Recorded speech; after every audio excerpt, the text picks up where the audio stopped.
Nós estivemos no domingo passado falando sobre a primeira sola, somente a Escritura. Nesse tempo de outubro, nós vamos estar abordando, são 5 importantes assuntos que precisam constantemente estar sendo trabalhados. E um deles, trabalhamos, foi a Escritura, somente a Escritura. A nossa regra de fé e prática, solo é suficiência, nada mais do que a Escritura. Não precisamos de colocar nada mais. A reflexão de hoje, nós queremos trabalhar somente Cristo. E é importante enfatizarmos essa suficiência de Cristo como nosso Senhor, como nosso Salvador, como mediador, como aquele que fez, faz e fará tudo suficientemente para que nós possamos chegar aonde Ele quis que nós chegássemos através da sua vinda, através da sua morte, através da sua ressurreição. A reforma foi um retorno à Escritura e, consequentemente, um retorno à centralidade de Cristo. Cristo era importante naquela época, as pessoas falavam de Cristo, é verdade, mas anexaram alguns itens que eram importantes para eles naquela época, era como umas substâncias que eles acreditavam que precisavam ser incorporadas à obra de Cristo. Não que eles negassem Cristo, não que houvesse problema com doutrina em relação a Cristo, eles acreditavam plenamente que Cristo era homem 100%, Deus 100%, era Filho de Deus. Havia uma completa harmonia nessa área sobre quem era Cristo, mas a eficiência da morte de Cristo para a salvação do homem era um problema sério que os nossos irmãos reformadores tiveram que trabalhar. O Antigo Testamento aponta para Cristo, o Novo Testamento descreve a sua pessoa e obra. E Cristo é o centro da eternidade, pois nele convergem todas as coisas, tanto no céu como na terra. Ele é o centro da história, pois só Ele pode dar significado a ela e levá-la até uma consumação. Você vê que nós estamos hoje vivendo 2020 depois de Cristo, e tudo que acontece é antes de Cristo. Ou seja, Ele é o centro da história, Ele divide a história, Ele faz com que a história mude completamente o rumo que ela tinha e se centralize nele. Ele é o centro da igreja. Na igreja não temos outra pessoa que esteja acima de Cristo. Não tem ninguém que esteja abaixo de Cristo para que seja representante de Cristo. Nós temos a suficiência de Cristo para nós podermos chegar ao trono da sua graça e falar com o Pai através dele. E Cristo é o agente da criação, o sustentador do universo, o redentor do seu povo, o Senhor diante de quem todo joelho um dia se vai dobrar e toda língua vai confessar que Ele é o Senhor. Sempre houve e sempre haverá alguém que vai tentar roubar essa centralidade. E por vezes nós caímos no erro de dar ouvidos às pessoas e essas pessoas começam a tomar o lugar de Cristo. É só ouvirmos alguém falar sobre alguma coisa que pode dar certo e nós podemos cair na tentação de substituir Cristo por essa coisa ou colocarmos essa coisa junto com Cristo e esquecer que Cristo é aquilo que é suficiente para todos. O interessante é que todos querem tomar o lugar de Cristo, mas ninguém quer tomar o lugar dele na cruz. Querem falar de Cristo, querem falar como Cristo, mas ninguém quis ir à cruz. Lutero e os reformadores deram suas vidas em defesa de que Jesus é o único caminho que pode levar ao Pai. E o próprio Jesus afirmou isso. Eu sou o caminho, eu sou a verdade, eu sou a vida, eu sou aquele que leva você até onde você precisa chegar. Jesus um dia fez uma pergunta para os seus discípulos. Quem dizem que o Filho do Homem é? E essa pergunta, essa questão, é tão pertinente naquela época como é hoje. Nós precisamos saber quem é Cristo para nós. A igreja hoje deve manter a recuperação dos reformadores da suficiência de Cristo. É importante nós termos o estudo geral de todas as coisas, mas nunca substituirmos aquilo que nós vamos aprendendo, aquilo que nós vamos estudando, a ciência, os conhecimentos as metodologias para substituir Cristo. Uma das falácias da igreja para aumentar de número é acreditar que nós vamos aumentar de número se tivermos um pastor com certas capacidades. Nós vamos aumentar de número de membros de igreja se nós tivermos uma metodologia eficaz. E as pessoas ficam correndo atrás dessa metodologia e esquecem que houve um mandamento: ir por todo o mundo e pregar o evangelho de toda a criatura, mas antes ficar em Jerusalém, até que do alto sejais revestidos do Espírito Santo. Aí sim vocês podem ir, porque vocês não vão na autoridade do homem. Toda autoridade me foi dada no céu e na terra, disse Jesus, por isso, ide. A autoridade pela qual nós pregamos é na autoridade de Cristo, e o poder pelo qual pregamos é no poder do Espírito Santo, e a eficácia tem que ser de Cristo e do Espírito, não pode ser nossa. Não pode ser a minha retórica, não pode ser a minha habilidade, não pode ser a minha intelectualidade. Se Cristo não for o agente, se o Espírito Santo não for aquele que veio para convencer o homem do pecado, da justiça e do juízo, estaremos fazendo simplesmente enchendo o inferno de pessoas que ouviram falar do Evangelho, mas não convertidas. Esse tem sido o problema das igrejas hoje. Por que há tanta gente flutuando de um lado para o outro? Tantos insatisfeitos. Estão insatisfeitos porque não têm Cristo como suficiência. Eles precisam de algo mais. Eles precisam de uma droga, uma substância que venha preencher, porque um estudo bíblico, falar de Cristo não é suficiente. Tem que ter uma outra droga que preencha. Não é suficiente pregar, não é suficiente orar. É só nós convidarmos as pessoas para uma reunião de oração, para uma reunião de estudo bíblico, as pessoas vão dizer: não sei se vai dar, não sei se eu tenho tempo. Mas convida para um show, as pessoas têm tempo e vão dizer que ali sim teve um mover do Espírito Santo. Não teve mover do Espírito Santo, teve um mover emocional, profundo e tremendo, não duvido, mas Cristo ali, em show? De tudo que podemos falar, se não colocarmos Cristo em primeiro lugar, certamente estaremos perdendo o nosso tempo.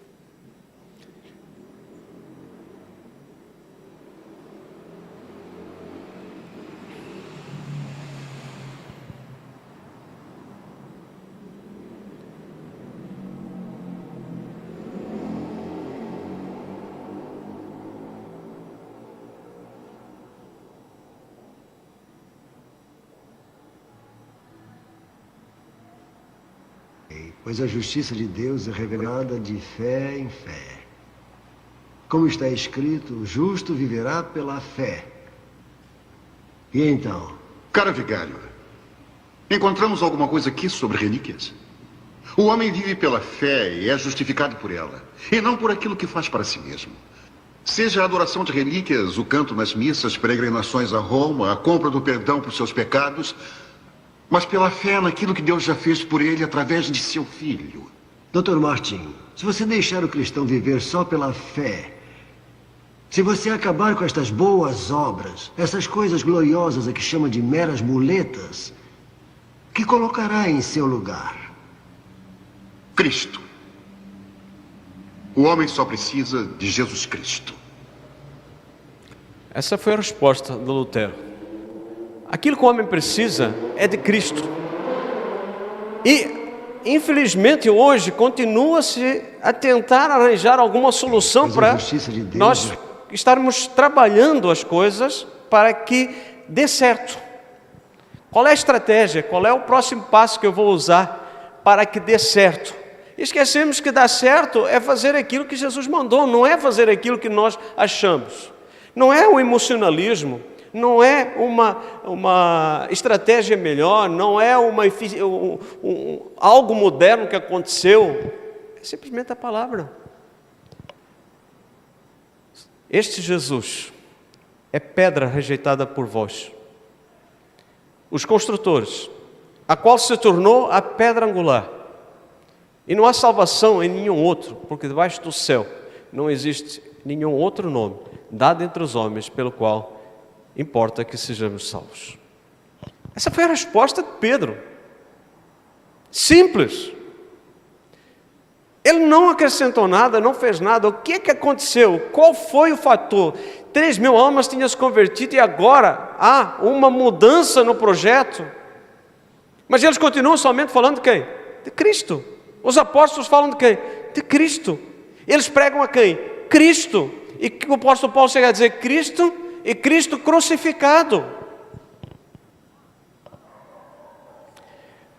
Poderíamos falar sobre muitos assuntos sobre a pessoa de Cristo, mas eu queria falar sobre o triplo ofício de Cristo. Em primeiro lugar, Cristo exerce o ofício do profeta. Em Deuteronômio capítulo 18, versículo 15, o Moisés, que era o varão escolhido, que foi retirado das águas, o profeta grande, ele disse: o Senhor teu Deus te suscitará do meio de ti, dentre teus irmãos, um profeta semelhante a mim, e a ele ouvirás. Quem levanta profeta não é homem.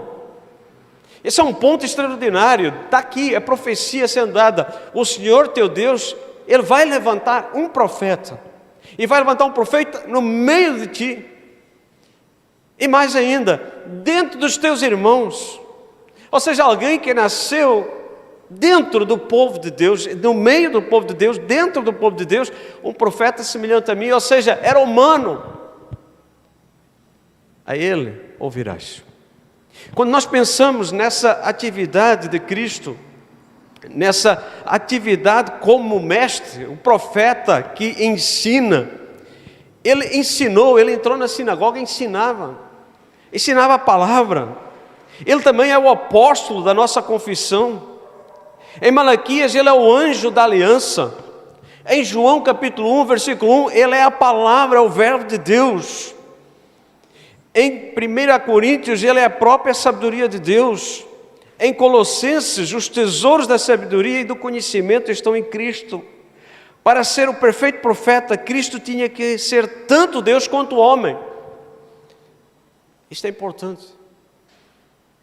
Se não fosse ele um profeta, tanto homem quanto Deus, ele não podia ser eficiente naquilo que era para ser realizado. A eficiência estava de que ele tinha que ser 100% Deus e 100% homem. Por isso ele foi claramente o profeta perfeito para a sociedade daquela época e para nós hoje também. Foi necessário para ele ser Deus, para alcançar a compreensão e o ministério perfeitos da vontade de Deus.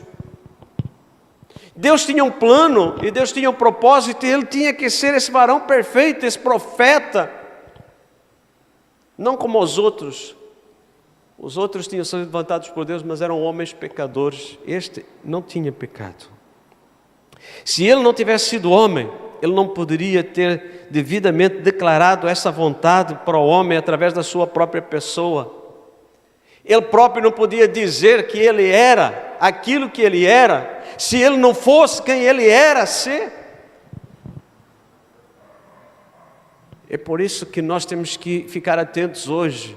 Que tipo de pessoas estão se levantando, que tipo de pessoas estão se identificando. Vai haver muitos cristos, vai haver muitas pessoas que vão ser falsos profetas, falsos apóstolos, tudo falso, e virão para enganar. Este veio para confirmar aquilo que a Bíblia tinha escrito, tinha dito, as profecias tinham dito. Em segundo lugar, Cristo exerce o ofício do profeta. Hebreus 7,17, porque dele assim se testifica, tu és sacerdote. Perdão, ali ficou profeta, mas é sacerdote, tá? Ele é sacerdote, o ofício de sacerdote, sacerdote segundo a ordem de Melquisedeque. E para que os irmãos entendam isso, eu trouxe o texto que diz lá em Hebreus capítulo 7, versículo 15 a 25, este facto torna-se ainda mais claro com o surgimento de outro sacerdote, à semelhança de Melquisedeque, que é Cristo, não constituído segundo o decreto de um mandamento humano, relativo à linhagem, mas de acordo com o poder de uma vida inextinguível, significa que é indestrutível.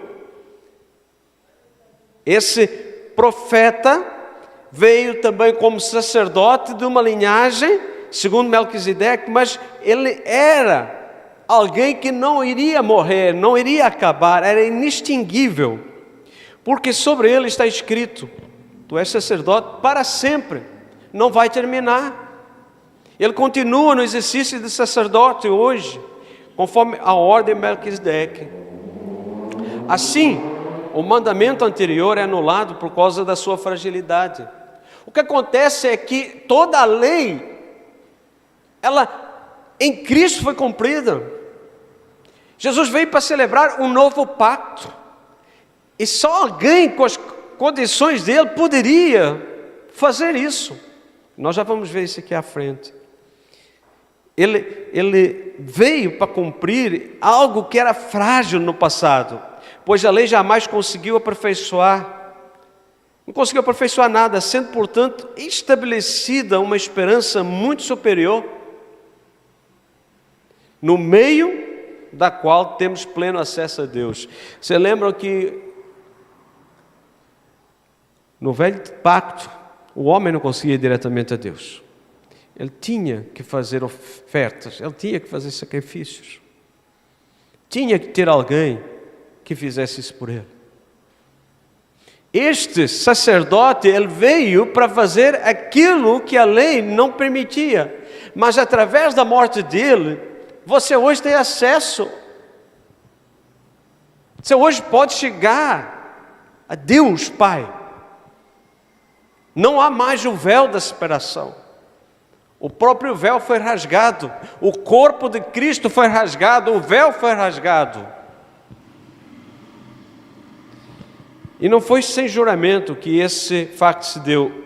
Outros se fizeram sacerdotes sem qualquer juramento. No entanto, ele se tornou sacerdote com juramento no momento em que Deus declarou: o Senhor jurou e não se arrependerá, tu és sacerdote para sempre. Jesus transformou-se, por essa razão, na garantia de uma aliança superior. Por isso, aqueles sacerdotes têm surgido em maior número, pois são impedidos pela morte de continuar o ministério. Olha aqui, todos os sacerdotes tinham um tempo de duração, vivia, era ungido e morria. Nascia outro, era ungido, fazia o seu ministério e morria. Mas este sacerdote, ele não vai morrer. Jesus tem um sacerdócio eterno. Concluindo, ele é poderoso para salvar definitivamente aqueles que por intermédio dele achegam-se a Deus, pois vive sempre para interceder por eles. Aí está o sacerdote fazendo o seu papel. Ele continua nesse ato sacerdotal. Ele não começou algo e acabou esse algo. Não, pelo contrário, foi algo que continuou. Na execução do seu ofício sacerdotal, Cristo é o sacerdote, o sacrifício e o altar. Você lembra no Velho Testamento, o sacerdote pegava o animal, imolava o animal, mas o sacerdote não era o sacrifício. Ele tinha um sacrifício para oferecer. Era aquela ovelhinha, aquele cabritinho, sem mancha, sem pecado, sem defeito, né? Todo limpinho. Ele ia lá, colocava aonde? No altar. Vem Jesus e se torna sacerdote, mas ele se torna também o sacrifício. É o sacerdote que se oferece a si mesmo sobre o altar.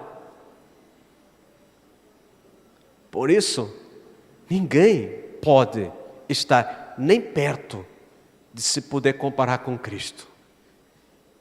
Essa pessoa que se diz representante de Cristo na terra é uma blasfêmia, porque se compara a alguém que é assim, não pode, jamais. É muita infantilidade de quem crê e é muita presunção de quem acha que pode ser alguma coisa. Ele é nosso sacerdote em ambas as suas naturezas. Hebreus 5, 5 e 6 diz assim: da mesma forma Cristo não tomou para si a glória de se tornar sumo sacerdote. Ele não era só sacerdote, não, ele era sumo sacerdote. Mas Deus disse: tu és meu filho, hoje te gerei. Ou seja, a divindade E em outro lugar diz, tu és sacerdote para sempre, segundo a ordem de Melquisedeque. Ou seja, ele é tanto sacerdote vindo de Deus, como sacerdote vindo da humanidade. Ou seja, é Deus feito carne. E ela foi o sacrifício, principalmente a sua natureza humana. As Escrituras atribuem ao seu sacrifício, primariamente ao seu corpo, como fala Colossenses, Hebreus e 1 Pedro, e ao seu sangue, conforme fala Colossenses. Contudo, esse sacrifício se tornou eficaz por causa da natureza divina de Cristo, como o próprio Filho de Deus, o que é corretamente compreendido de acordo com a ideia do altar. E isto é importante, irmãos. O estudo da palavra de Deus nos faz entender que nós não podemos abrir mão desse princípio de confiar plenamente em Cristo, achando que temos que colocar mais alguma coisa para poder chegar e ter a graça de Deus, o favor de Deus, o merecimento de Deus. Eu ainda ouço alguns irmãos dizer, se eu merecer, quem sabe Deus vai me dar alguma coisa. É pelos méritos de Cristo, nós não recebemos nada pelos méritos nossos, nós não temos méritos. Nós temos que chegar ao trono da graça de Deus pelos méritos de Cristo. Nós temos que chegar ao Pai por Cristo, em Cristo e para Cristo, porque se nós formos através da nossa própria boa obra, próprio entendimento, pelo aquilo que nós achamos que somos, seremos iguais a Caim. Vamos oferecer uma oferta que não é para agrado de Deus, é para a minha glória. O pecado de Caim, ele continua hoje. O ser humano quer chegar até Deus de acordo com os seus princípios, a própria sabedoria, o seu próprio entendimento. Ele não quer chegar até Deus segundo os princípios de Deus. Deus diz, não roube. O homem rouba e depois fica dizendo assim, quem é que nunca roubou? Não minta. E a pessoa diz, não, quem nunca mentiu? Não traia. E a pessoa diz, mas quem nunca traiu? Não coma demais, que vai fazer mal, mas é só mais um pouquinho. Não beba, que vai fazer mal. Não faz diferença. Ou seja, a Bíblia mãe ensina o caminho pelo qual devemos andar, que é justo, a vontade de Deus é boa, agradável e perfeita. E o homem sempre coloca alguma coisa do seu ego. E depois vai e pede, ora, vamos orar, vamos pedir a Deus, vamos ser contra. Como se Deus fosse algum ser humano que desse para enganar. Por isso, Jesus era sacerdote, sumo sacerdote, mas era sacrifício, ele foi imolado, ele foi morto. Por isso, ai daquele que calcar o sangue de Cristo. Tem se brincado demais com o sangue de Cristo, tem se brincado mais com a morte de Cristo.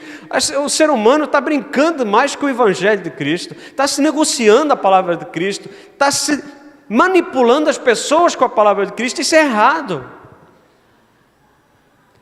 Cristo é libertador, Cristo veio para salvar, Cristo veio para redimir, Cristo veio para transformar pessoas, não para escravizar.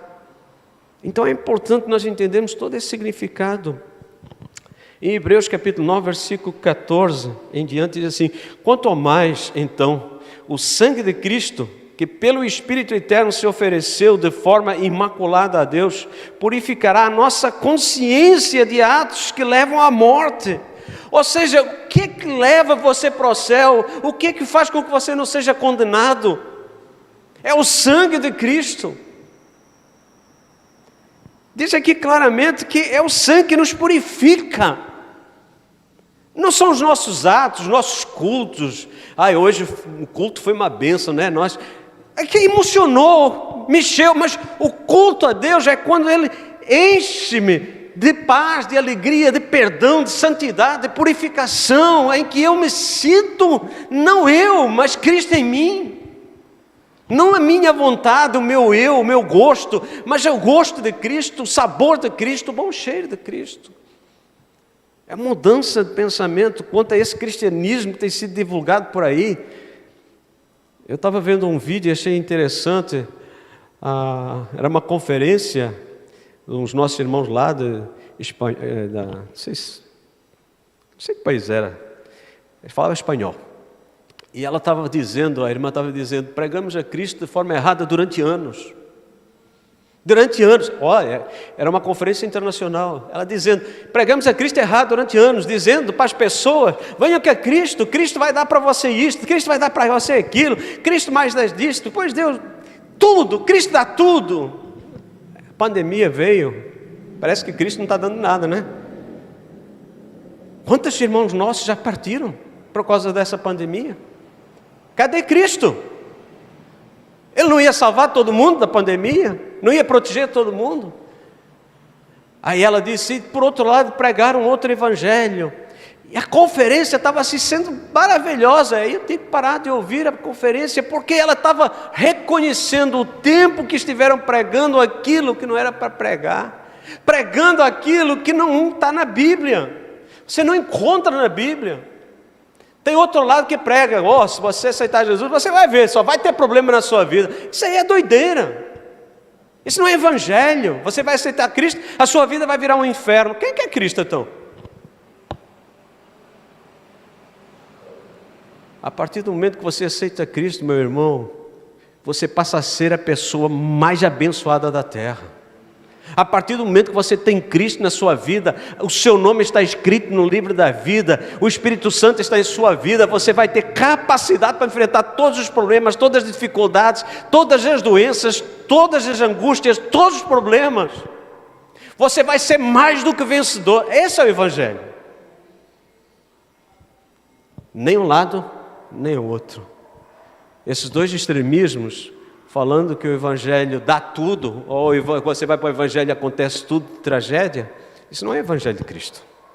Nós vimos nossos irmãos que estavam lá sofrendo perseguição, o Saulo perseguindo a igreja, matando-os. Ninguém estava dizendo, meu Deus, estamos sendo perseguidos, olha, coitadinho de nós. Não, nem estavam reclamando. O que eles saíram? Dispersaram, continuaram pregando o Evangelho. Continuaram fazendo a obra que tinham sido chamados para fazer. Porque eles sabiam que iam passar por problemas, mas eles sabiam que aquele que começou a boa obra iria levá-los até ao fim. Nesse mundo você passa por tribulações, problemas, é verdade? Tem bom ânimo. Isso aí é passado, porque você já reina com Cristo. Você só está aqui ainda, mas você já reina com Cristo. Opa, é o assunto seguinte, né? Ele é o rei. Mas diz ainda aqui, o sumo sacerdote leva o sangue dos animais até ao santo dos santos, como oferta pelo pecado, mas os corpos para santificar o povo por meio do seu próprio sangue. Mas os corpos animais são queimados fora do acampamento. Assim Jesus também sofreu fora das portas da cidade, para santificar o povo por meio do seu próprio sangue. Por meio de Jesus, portanto, ofereçamos continuamente a Deus um sacrifício de louvor, que é fruto de lábios que confessam o seu nome. O que Deus pede de nós? Religião? Fanatismo? Simplesmente para viver o Evangelho tranquilamente, sabendo que vamos passar dificuldades, problemas, mas aquele que é maior está conosco. Maior é que está em nós do que aquele que está no mundo. Então, se tudo isso é verdade para mim, eu quero isso para a minha vida cada vez mais. E também a função do altar é de santificar a oferta, garantindo uma dignidade além de si mesma. Nisto demonstra a razão pela qual Cristo, como sacerdote, teve que ser tanto Deus quanto homem. Se ele não fosse homem, ele não poderia ter feito expiação pelo homem. Se ele não fosse Deus, o sacrifício não teria sido suficiente.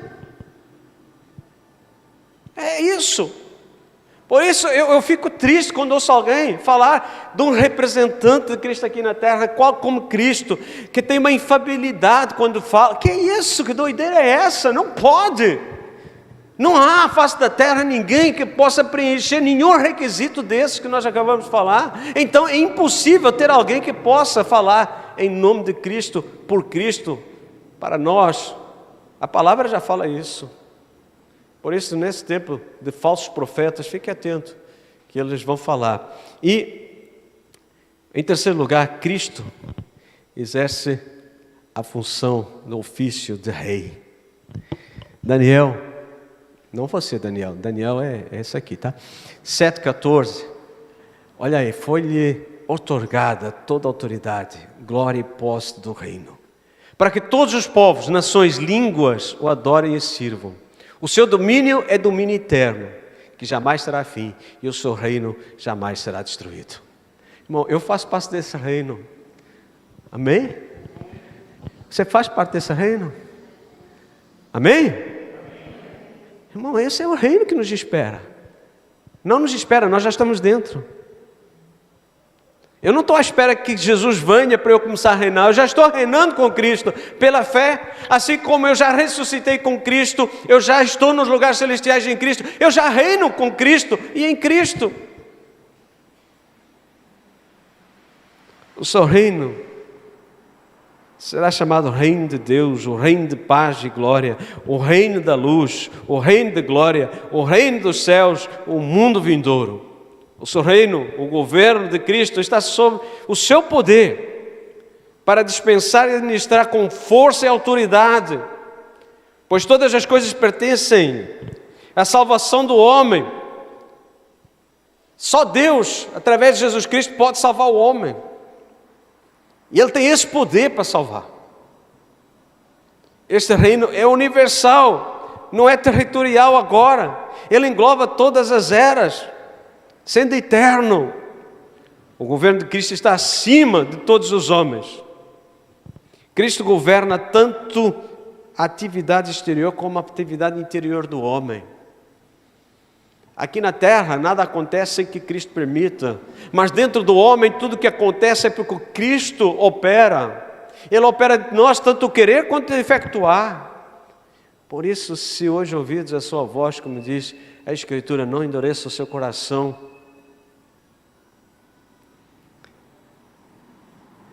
E é interessante, Cristo distribui tanto a vida eterna quanto a morte eterna. Jesus está salvando como Jesus está condenando. Quem não crê em mim já está condenado, foi pela sua palavra. A palavra que ele disse condena o homem. É necessário que Cristo seja rei tanto como Deus quanto como homem. Você não pode aceitar um Cristo dividido, ele é tanto Deus quanto homem. Assim como o sacerdote, o sumo sacerdote era tanto Deus quanto homem para exercer essa função. Então este triplo ofício de Cristo, ele anuncia 3 verdades. A primeira identifica o estado do homem e como ele é remediado por Deus. Não havia chance para o homem, mas Jesus veio e tornou possível a salvação do homem. Em segundo lugar, revela a maneira pela qual a salvação é trazida para o homem. Ela é pregada pela sua profecia, ela é obtida pelo seu sacerdócio e ela é aplicada pelo seu reinado. E também expõe que a salvação é realizada por Cristo. Uma vez mais, ninguém é salvo pelas boas obras. Ninguém é salvo porque é bom. Ninguém é salvo porque sabe alguma coisa. Ninguém é salvo porque conhece alguma coisa. Ninguém é salvo porque faz um curso. Ninguém é salvo porque faz batismo. Ninguém é salvo porque nasceu na igreja. Ninguém é salvo porque levantou a mão.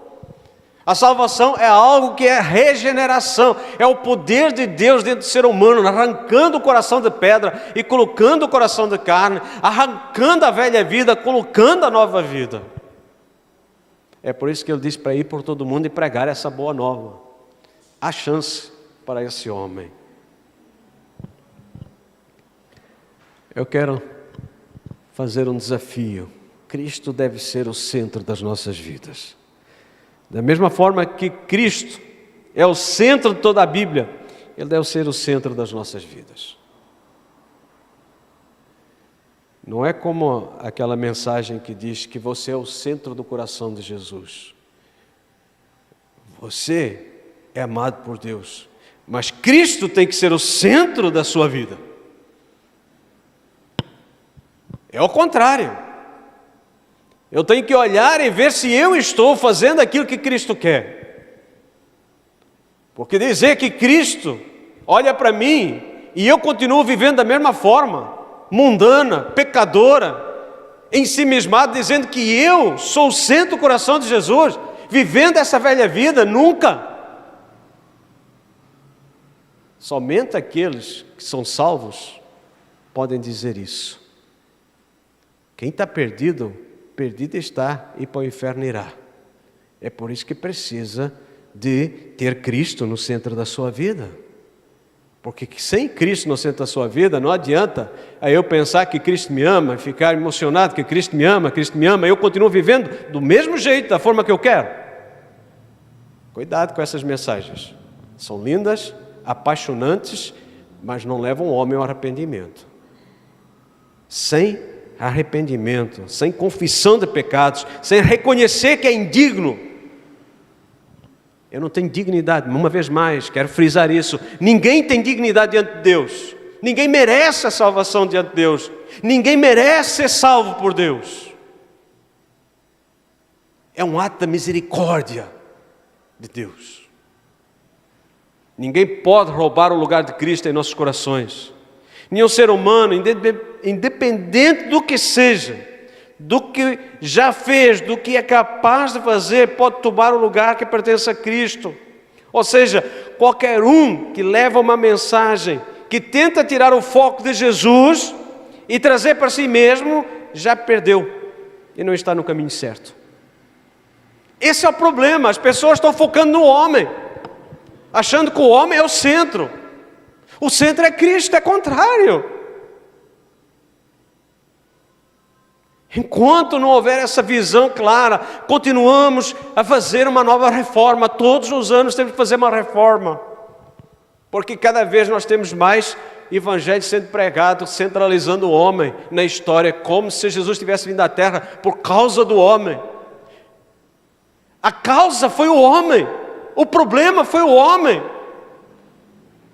a indignidade do homem, a miséria do homem, a podridão do homem. O homem cheira mal, e Deus veio aqui para curar esse homem, para transformar esse homem. Ele não é o centro, nem nunca será o centro. A glória de Cristo e a glória de Deus é o centro. Ele veio para glorificar o Pai. No estudo que eu estava fazendo, e quando terminarmos vamos falar sobre a glória, tudo o que acontece tem que ser para a glória de Deus. A salvação de uma pessoa não é para a pessoa se sentir bem, é para que Deus seja glorificado. A cura de uma pessoa não é para que a pessoa seja curada, é para que Deus seja glorificado. Nós mudamos a história, centralizamos na pessoa. Cuidado, quando nós começamos a atrair para nós a atenção, Deus vai começando a ficar longe. Aí começamos a nos sentir mal. O Espírito Santo faz isso conosco. Quando nós começamos a procurar nossa glória e achamos que sabemos alguma coisa, estamos dentro de alguma coisa, Deus deixa-nos ir. E nós vamos, até que nós vamos começando a nos sentir mal. E estamos insatisfeitos. Se você começar a ficar insatisfeito, lembre-se, Deus está longe. Não porque Ele está longe de você, mas porque você se distanciou dEle. Deus está perto, sempre esteve perto. Mas nós vamos caminhando para longe de Deus. Começando a fazer nossa vontade, dominado pelos nossos pensamentos, pelas nossas crises, pelas nossas vontades. Nós começamos lendo a Bíblia entusiasmados e depois, hoje não li, não faz mal. Aí vamos deixando outro dia, hoje não li, não faz mal, outro dia, e depois outro dia. E nos vamos afastando da leitura da Palavra de Deus e vamos querer ter força, energia, como quando líamos a Palavra de Deus e estávamos meditando nela e orávamos. Aí nos damos conta de que a nossa fraqueza nos leva para onde? Para mais fracos ainda. Quanto mais fraco eu estou, mais fraco eu fico, porque eu não me alimento da palavra, eu não me alimento de Cristo. É por isso que há entre nós sempre muita gente doente, muita gente cheia de problemas e cheia de dificuldades, porque não se alimenta de Cristo. São pessoas completamente secas.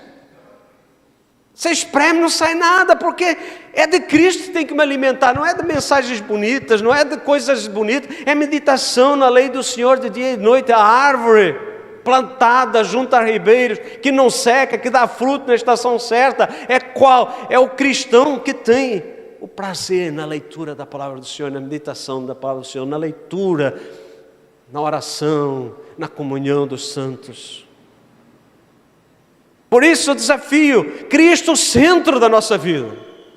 Ele não veio também para que as nossas emoções ficassem sempre todos os dias você emocionalmente positivo. Vai ter momentos em que você vai estar triste. Por quê?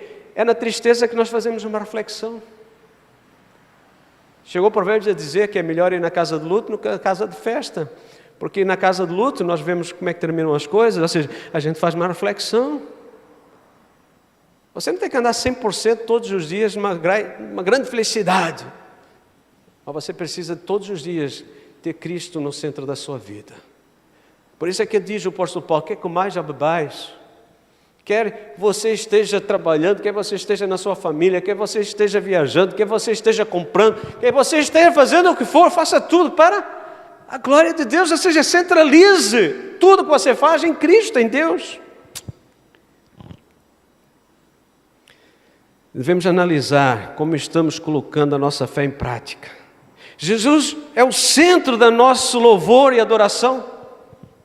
Não é só os cânticos, mas os cânticos também.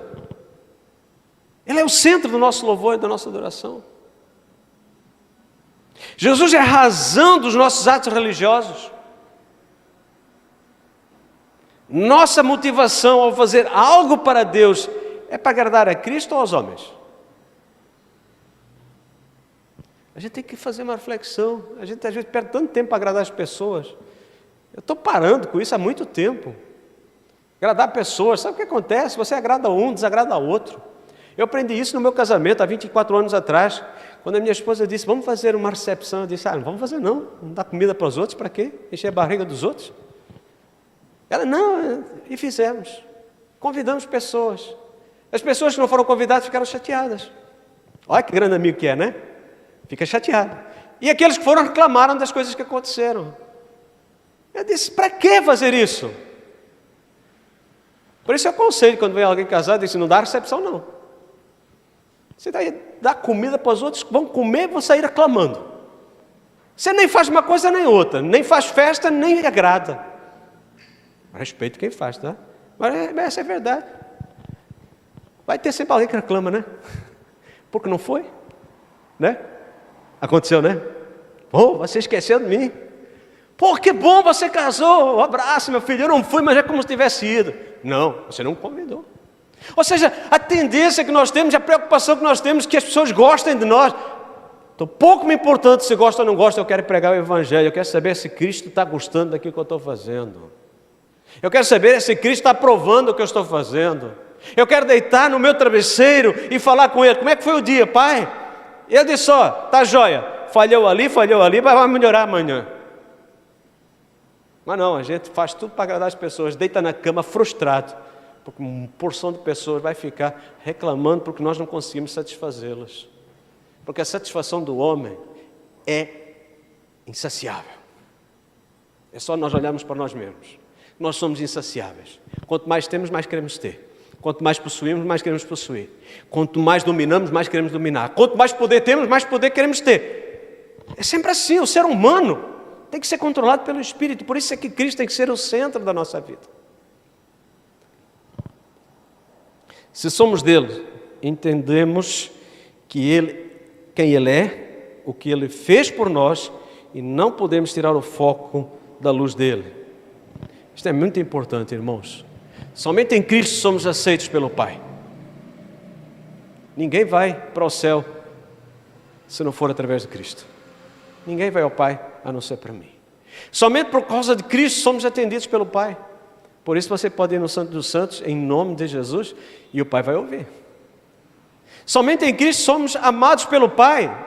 Tem gente que diz assim, Deus ama a todos. Somente através de Cristo as pessoas são amadas pelo Pai. Ou seja, aqueles que não forem salvos não vão ser amados pelo Pai. Não fique triste não, mas essa é a realidade. Sabe por quê? Porque um dia Ele vai dizer assim, apartai-vos de mim. Qual é a palavra que Ele vai usar? Olha bem a gravidade da palavra. Às vezes nós gostamos de minimizar as palavras, reduzir as palavras, e Cristo usou uma palavra clara, apartai-vos de mim. Até que temos dificuldade em pronunciar, né? Então não são amados. Se estão amaldiçoados, não estão sendo amados. Cuidado, o amor de Deus tem um tempo e um prazo para com a salvação das pessoas. O amor de Deus é eterno, porque Deus é amor, mas em relação à salvação das pessoas, as pessoas confundem. E acham que Deus vai amar, que chegar lá em cima tudo vai terminar em pizza. né? A pessoa era tão boazinha aqui na terra. Você lembra da quantidade de pessoas boas que morrem aqui na terra? Sem Cristo? Sabe para onde é que elas vão, não é? Então, é preciso ter cuidado. Somos em Cristo. Somente em Cristo somos salvos da ira. Olha aqui, mais uma palavra forte, né? A ira de Deus vem sobre todos que praticam a impiedade. Ira não é amor. Ira é vingança, é justiça, é juízo, é condenação, é destruição. Não tem ninguém que vai poder entrar por algum outro lugar. É somente por Cristo. Somente por meio de Cristo temos paz com Deus e a paz de Deus. Não adianta nós acharmos que vamos encontrar paz na terra. Se não houver paz em mim, não vai haver paz comigo, com os outros. Repetindo, só há paz se Cristo estiver em mim. Se Cristo não estiver em mim, não há verdadeira paz. Por isso todos os tratados de paz, eles são anulados.